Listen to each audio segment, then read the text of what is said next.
అందరికీ జై శ్రీరామ్. తెలంగాణలో ముదురుతున్న మార్వాడి గో బ్యాక్ ఉద్యమం. ఈ యొక్క ఆమా నగలు బంద్ అంటే మార్వాడి వాళ్ళు గో బ్యాగు, మీరు నగలు కానీ వ్యాపారం కానీ ఏమీ చేయొద్దు. దీన్ని తెలంగాణ రాష్ట్రంలో ఉన్నటువంటి ఎవరైతే వ్యాపార సంఘాలు ఉన్నాయో వాళ్ళు విడుదల చేసినటువంటి లేఖ. మరి ఇన్ని రోజుల కోలే లేని ఈ మార్వాడి గో బ్యాక్ అనే ఉద్యమం ఇప్పుడు ఎందుకు స్టార్ట్ అయింది? పూర్తి వివరాలు తెలుసుకుందాం. ప్లీజ్ ఛానల్ సబ్స్క్రైబ్ చేసుకొని కింద మీ విలువైన అభిప్రాయాన్ని కింద కామెంట్ చేయాలి మిత్రమా. ఎందుకంటే ఈరోజు భారతదేశంలో స్వతంత్రంగా ఏ రాష్ట్రంలోకైనా వెళ్ళి బతికే అంటే హక్కు ప్రతి భారతీయుడికి ఉన్నది. కానీ తెలంగాణ మట్టుకు వచ్చేసరికి ఏం జరుగుతూ ఉంది? తెలంగాణ ప్రజలు మాట్లాడుతున్నటువంటి ఈరోజు ఒక మాట, ఒక కప్ప బావిలో నుంచి బయటకెక్కిపోతా అంటే మిగతా కప్పలన్నీ కాలు పట్టుకొని గుంజే రకంగా తెలంగాణ ప్రజలు కానీ వ్యాపారం చేసుకుంటున్నారు కానీ ఇలా శైలి ఇలా ఉంటుందని కొంతమంది బాధపడుతూ ఉన్నారు. అదే ఒక ఎగ్జాంపుల్ ఈ యొక్క మార్వాడి గో బ్యాక్ ఉద్యమం. ఎందుకంటే పానీపూరి కాడికి వెళ్ళి మొదలు పెడితే పానీపూరి, మిర్చి బండి, ఇంకా చూసుకుంటే టిఫిన్ సెంటర్లు, అలాగే ప్రతి గాజులు పెట్టే దుకాణాలు, ఇలా చూసుకుంటూ పోతే మొత్తం గోల్డ్ షాప్ కాడికి వెళ్ళి, ఇదిగో మార్వాడి గోల్డ్ షాప్ కాడికి వెళ్ళి ప్రతిదీ తెలంగాణలో ఉన్నటువంటి 33 జిల్లాల్లో మీరు మార్వాడి లేని ఊరంటూ లేదు. మొన్న మన దళిత బిడ్డ ఒక చిన్న పానీపూరి బండి పెడతా అని ఒక దగ్గర స్థలం కేటాయించుకుంటే అతని పైన ఈ మార్వాడీలందరూ దాడి చేయడం జరిగింది.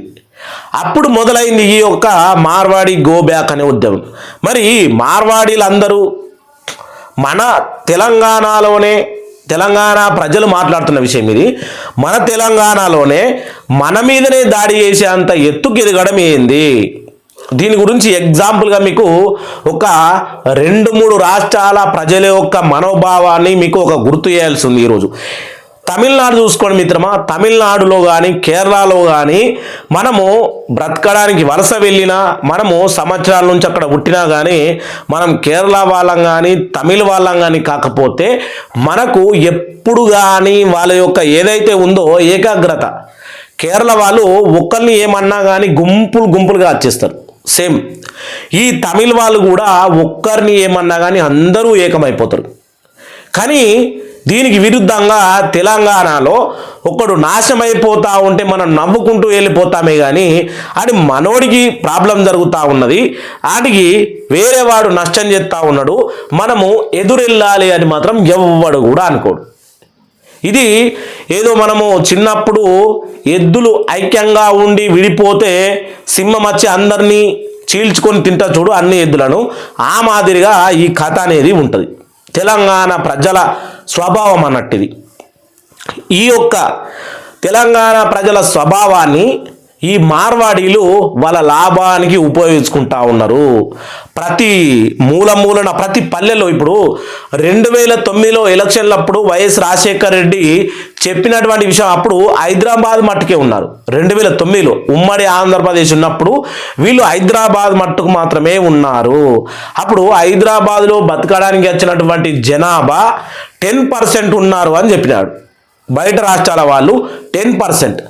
ఆ 10% మన తెలంగాణ డివైడ్ అయిన తర్వాత 33 జిల్లాల్లోకి ఇలా ఏర్లుగా వ్యాపించి ప్రతి మూలన ప్రతి చిన్న పల్లెల చూడు ఖచ్చితంగా పానీపూరి బండి, మిర్చి centre, samosa centre, tea stall కూడా వాళ్ళదే. మరి తెలంగాణ యువతకు ఈరోజు ఉపాధి లేదు. ఏదైతే ప్రభుత్వం కల్పిస్తున్నటువంటి నిరుద్యోగాభివృద్ధి కానీ ఉపాధి కానీ ఏదీ లేనటువంటి ఈ సమయంలో పానీపూరిని బండి నేను ఒక సిటీలో చూసినాను. ఇప్పుడు ఆ సిటీ పేరు చెప్పదలుచుకోలేదు కానీ మన తెలంగాణలోనే చాలా పెద్ద సిటీ.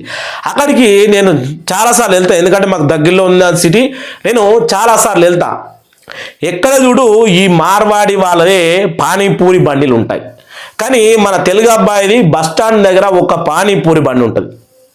ఆయన ఏంది అంటే కాలేజీకి ఎగ్జామ్ రాస్తూ ఆయన పానీపూరి బండి పెట్టుకున్నాడు. నేను అతను అడిగినాను, అసలు పానీపూరి బండి తెలంగాణ వాళ్ళు మనోళ్ళు ఎందుకు పెట్టరు? నేను అడిగితే అందరికీ మనోళ్ళకు ఈ వ్యాపారాల మీద కానీ వీటి మీద కానీ అసలైన శ్రద్ధాభావం లేదు. అలాగే ఒకడు వ్యాపారం చేస్తూ అంటే ఇంకొకడు సపోర్ట్ చేసే అంత మనస్తత్వం, గొప్ప మనస్తత్వము లేదన్న మన వాళ్ళకి. నేనే పానీపూరి బండి పెట్టుకుంటే ఎదురు ఉన్న షాప్ అయినా తీసేయమంటున్నాడు, అక్కడ ఉన్న షాప్ అయినా బెదిరిస్తూ ఉన్నాడు అని అంటా ఉన్నాడు. కానీ మార్వాడీలు పానీపూరి బండి పెట్టుకుంటే ఎవరు అడగరు. మార్వాడి గోల్డ్ షాప్ పెట్టుకుంటే ఎవరు అడగరు. మార్వాడి వాళ్ళు ఏదైతే మనకు టిఫిన్ సెంటర్ పెట్టుకుంటే మనమే వాళ్ళకు సెటర్లు ఇస్తూ ఉన్నాము, ఎందుకంటే మనకు కిరాయి వస్తూ ఉన్నది కాబట్టి. ఇలాంటి మన యొక్క లోపాలను వాళ్ళు వాడుకుంటా ఉన్నారు. ఎగ్జాంపుల్గా తెలంగాణలో ఉన్నటువంటి బీజేపీ పార్టీ కానీ కాంగ్రెస్ పార్టీ కానీ ఈ మార్వాడి గోబ్యాక్ అనే ఉద్యమానికి, అంటే ఇది వాళ్ళు మాట్లాడినటువంటి మాటలే. తెలంగాణలో కాంగ్రెస్ ప్రభుత్వాన్ని మనము ఎత్తుకొని నెత్తిన పెట్టుకున్నాము. కానీ ఈరోజు కాంగ్రెస్ ప్రభుత్వం కూడా మార్వాడి గోబ్యాక్ అనే ఉద్యమానికి మేము సపోర్ట్ చేయము, ఎందుకంటే వాళ్ళు వచ్చిరు స్వతంత్రంగా బతుకుతూ ఉన్నారు, వాళ్ళని బతకనివ్వండి అని చెప్పింది. మరి బీజేపీ పార్టీ ఖచ్చితంగా మార్వాడీల మీద ఏదైతే ఈ ఉద్యమం జరుగుతూ ఉందో ఖచ్చితంగా ఆపాలి, మార్వాడీలు మన ఇండియా వాళ్ళే కదా, బతకడానికి వాళ్ళకు ఖచ్చితంగా హక్కు ఉంది అని మరి బీజేపీ పార్టీ కూడా మన శైలిని చెప్పేసింది. ఇంకా మిగిలిందల్లా తెలంగాణలో బీఆర్ఎస్ పార్టీ మాత్రమే. ఇంకా కేసీఆర్ కానీ కేటీఆర్ కానీ వాళ్ళ అల్లుడు హరీష్ రావు కానీ వాళ్ళ అభిప్రాయం, పార్టీ యొక్క అభిప్రాయం చెప్తే రాజకీయ నాయకుల రంగు కూడా తెలిసిపోతుంది మిత్రమా. ఇది ఇలా ఉంటే ముంబైలో మహారాష్ట్ర దగ్గర ఉన్నటువంటి మనకు పెద్ద భారతదేశంలో అతిపెద్ద స్టేట్, యూపీ తర్వాత మహారాష్ట్ర అని అనుకుంటా నాకు తెలిసి. మరి మహారాష్ట్ర స్టేట్లో వాళ్ళ యొక్క ఎవరైతే మహారాష్ట్ర వాసీలు, మహారాష్ట్రలో పుట్టి పెరిగినటువంటి తరతరాలు ఉన్నటువంటి వాళ్ళు పెట్టుకోవాలి కానీ వేరే వాళ్ళకి లేదు అని అక్కడ ఉన్నటువంటి ఒక రాజకీయ పార్టీ, ఆ పార్టీ పేరు నేను చెప్పదలుచుకోలేదు, ఎవరిని బదనాం చేయదలుచుకోలేదు. తెలంగాణ వాళ్ళం కాబట్టి తెలంగాణ వాళ్ళలో ఉన్నటువంటి వాళ్ళ గురించి చెప్పాల్సిన అవసరం తప్పకుండా ఉంటుంది. పక్కనే ఉన్న మహారాష్ట్రలో ఒక పార్టీ మాత్రం ఖచ్చితంగా మహారాష్ట్ర వాళ్ళకే ఫస్ట్ ప్రిఫరెన్స్ ఇవ్వాలి, తర్వాతే వేరే వాళ్ళకు సెకండ్ ఆప్షన్ అది అని మహారాష్ట్రలో ఉన్నటువంటి ఇప్పుడున్న బీజేపీ ప్రభుత్వమే చెప్పినది. అందులో మెయిన్గా పెద్ద సీట్లు సాధించినటువంటి ఒక పార్టీ, ఇప్పుడు అక్కడ ఉన్న కూటమి ప్రభుత్వం ఏర్పడింది కాబట్టి అక్కడ ఏదైతే ఎమ్మెల్యే సీట్లు ఎక్కువగా సాధించినాదో ఆ పార్టీయే చెప్పినది. ఎవరైతే మహారాష్ట్ర వాదీలు ఉంటారో వాళ్లకు మాత్రమే మెయిన్ ప్రిఫరెన్స్ ఫస్ట్, తర్వాత వేరే వాళ్ళు బ్రతకడానికి వలస వచ్చిన వాళ్ళకి సెకండ్ ఆప్షన్ 2. ఇక తెలంగాణలో అలా లేదు మిత్రమా. ఖచ్చితంగా ఎవరైతే ఉన్నారో మన వాళ్ళే బావిలో కప్పల్లాగా మనం పైకి ఎక్కుతా ఉంటే మనల్ని కాలు పట్టుకొని గుంజే రకంగా ఉన్నారు అని తెలంగాణ ప్రజల యొక్క చిన్న చిన్న వ్యాపారాలు కూడా మేము చేసుకోలేకపోతా ఉన్నాము. ఈరోజు ప్రభుత్వం కూడా మాకు ఉపాధి కానీ విద్య వైద్యం ఇలాంటి ఏది చూసుకుంటలేదు కాబట్టి మరి ఏమిచ్చింది ఈ ప్రభుత్వం అంటే పక్కనే ఆంధ్రప్రదేశ్లో సంవత్సరం అవుతా ఉన్నది. ఈలా గురువే కదా చంద్రబాబు నాయుడు. ఆయన ఏంటంటే 40 లక్షల మహిళలకు మనకు ఇంటిలో ఉండి వర్క్ ఫ్రమ్ హోమ్ అనే జాబును వెతుకుతా ఉన్నాడు. మరి ఈ యొక్క రేవంత్ రెడ్డి వచ్చి 18 నెలలు అవుతా ఉన్నది, కనీసము ఎవరికి నిరుద్యోగాభివృద్ధి కానీ ఏపీ ఏవిచ్చినావు నువ్వు అని తెలంగాణ ప్రజలు మాట్లాడుతున్నటువంటి విషయం. ఇక్కడ చూసుకుంటే ఆంధ్రప్రదేశ్లో ఆడబిడ్డ నిధి కింద నెలకు 1500 ఇవ్వడానికి ప్రభుత్వం సంసిద్ధం చేస్తున్నటువంటి షెడ్యూల్.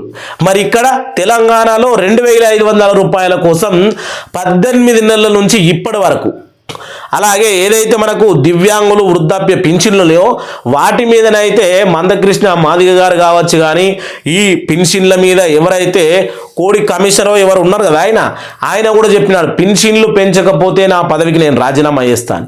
మరి ఇప్పటికీ ఆయన చెప్పి కూడా 2 నెలలు అవుతుండొచ్చు, ఇప్పటికీ ఏది కూడా లేదు కదా.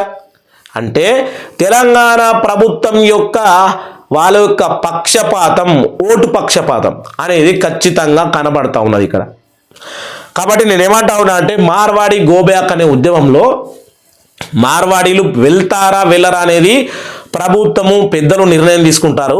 దాని మీద ఇంతకుముందు ఆంధ్రప్రదేశ్ కబ్జాలో ఉంది, అసలు మాకు సినిమాలో ఛాన్స్ లేదు, ఉద్యోగాల్లో ఛాన్స్ లేదు, గవర్నమెంట్ ఉద్యోగాలు ఛాన్స్ లేదు, చదువుకునే ఛాన్స్ లేదు అని తెలంగాణ నివాసం వాదులు కొట్లాడి తెచ్చుకున్నటువంటి ఈ తెలంగాణలో మళ్ళీ ఇప్పుడు మార్వాడీల స్వబల్వం అంటే మార్వాడీల ప్రవాహం తెలంగాణ మొత్తం వ్యాపించినదని తెలంగాణ ప్రజల యొక్క ఆవేదన.